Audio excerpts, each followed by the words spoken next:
Often, people believe that credit rating agencies and credit bureaus are the same thing. However, there is a key difference between them. Credit bureaus help lenders determine the risk of lending to a particular individual by collecting information on them and developing a credit report, which comprises a 3-digit numerical credit score, normally in the range of 300 to 900. On the other hand, credit rating agencies provide ratings on companies to help investors determine the risk of investing in a particular product or lending money to an organization. The ratings are given to institutions as alphabets like AAA, BBB, CCC, and such. While there are 4 active credit bureaus in India, there are 7 credit rating agencies registered and authorized to compute and share credit ratings on organizations, according to SEBI.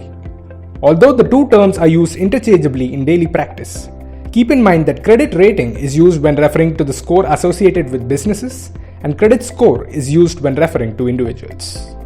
Need to take a look at your Equifax credit score?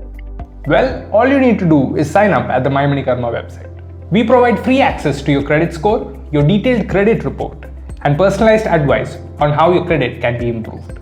Moreover, checking your credit score with MyMoneyKarma is a soft inquiry, meaning it does not have any impact on your credit score. You can get started right away by following the link below.